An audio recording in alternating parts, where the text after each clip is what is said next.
see more of you in New York. I read in the papers and the Post is written that maybe you might be getting a piece of the Giants or something. We just don't ever know. Certain things we can talk about, but certain things we can talk about, certain things we can't talk about. Okay, all right. That's because, certain paperwork. Okay. I should say. Okay. If that's safe to say, I should say. But we might see you more in New York, maybe?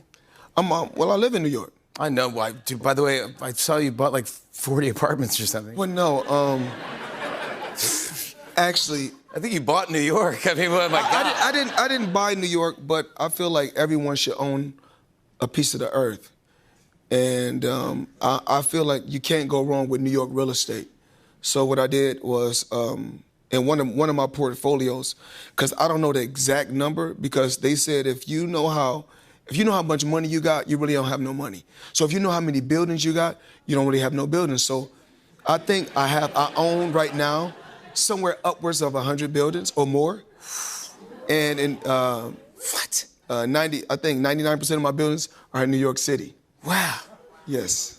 Yo, it's Big Ant, the spokesman, man. We back. Another edition of Urban Politicians TV, UPTV. Make sure you stay on your pivot at all times, man. Had to come tap in as we got an online back and forth between 50 Cent and Floyd Mayweather once again. And I had a link in the description where you can watch that clip in the beginning in full from Late Night with Jimmy Fallon, as we seen what happened recently with Floyd Mayweather had popped out, bought all the buildings. Well, that was happening in the midst of everything with the fallout with 50 Cent, Big Meats and Little Meats and everything going on with BMF.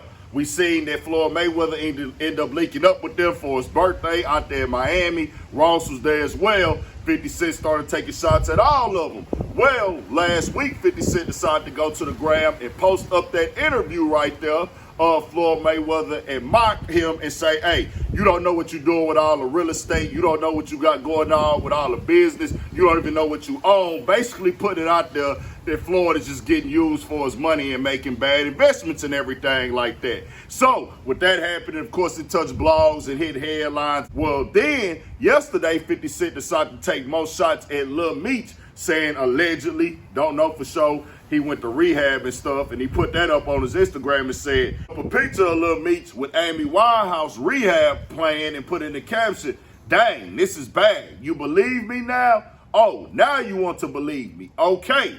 Then he posted up another pic of Lil Meech, Floyd Mayweather, and Rick Ross and said, help him out. You guys know what you were doing. You used him, and now you're not going to be there for him. Shaking my head. And of course, Floyd Mayweather caught wind of it. He hadn't really said nothing directly as time been going on, kind of indirectly. That's how Floyd Mayweather been kind of playing it. But he jumped out there yesterday and posted up info about his purchases in the $400 million and put in the caption, it's unfortunate how quick they are to doubt you when you're not supposed to win in their eyes. They expect athletes to go broke, not build portfolios. They expect flash, not financial literacy. Well, I'm rewriting the script with my own money, my own mind, and my own moves. If that threatens you, that says more about you than me. More often than not, they rather question the legitimacy of your power moves than applaud your growth. Racism, envy, and tired stereotypes fuel the doubt. But I didn't fall to status quo. I studied, I invested, and I'm building a legacy whether they like it or not. Respect the hustle instead of trying to dissect it. If Floyd Mayweather is popping it, came up there last night with that. 50 Cent was going at him again. Him, Ross, and Lil Meech and everybody else in that manner been going at him about the $400 million buildings purchases and stuff. Whether Floyd can articulate himself well or not when he was explaining on Jimmy Kimmel and breaking down percentages and things, whatever he struggled with education-wise in his past, bro, I salute and respect any nigga. I don't care who got something to say, nigga. Anybody. Say what you say. If a nigga out here trying to buy property, buy pieces of the land, I respect it, bro, because we need that in our community. Now, of course, it ain't good to make bad investments and things like that. Of course, you don't want to get swindled. We done seen these things happen at times. But anybody pushing the concept of owning things, this is what we need to be doing in our community. This is what we need to be doing in our culture, because people got here and bought it up before us, or claimed they bought it after they took it, if they want to call it buying it or whatever.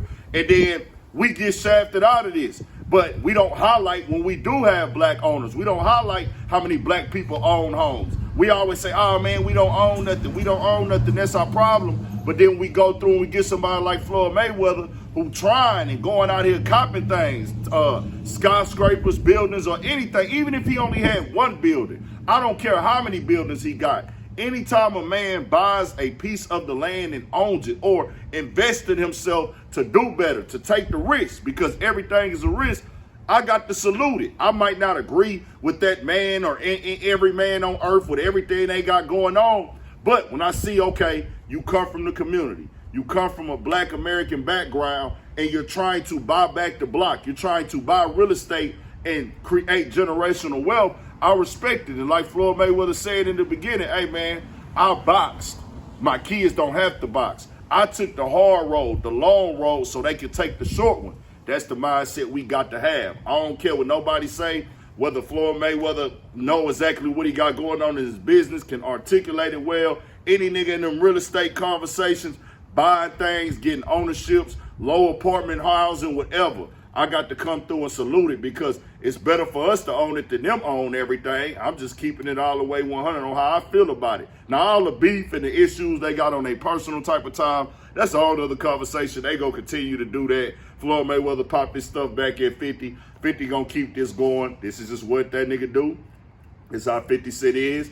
Like it or dislike it, I say this. That nigga that stood on it, hey nigga, I'm gonna keep being this guy, and you can just call it how you see it and everything like that. But when it comes to this real estate, I gotta tell 50, I tell Floyd, I tell Ross, I tell any of them niggas, bro. If a nigga copping buildings and he buying businesses, we need to be spreading any type of information around, and we need to be highlighting that and celebrating that, because they like to create the narrative that black people don't own nothing, but downplay our black people who do own something, or act like it's a bad investment, or don't want to acknowledge the people that are making them moves as, hey, nigga, y'all don't really own nothing. Y'all ain't got no businesses. We got a big amount, we got a lot of black people that own things in this country, bro. Just keeping it all the way 1,000. We got a lot of business owners, a lot of home owners, which makes you part of the real estate business. It is what it is. Tell me what y'all think. We got more coming, more videos, all that. 1,000 for shit show. Stay on your pivot.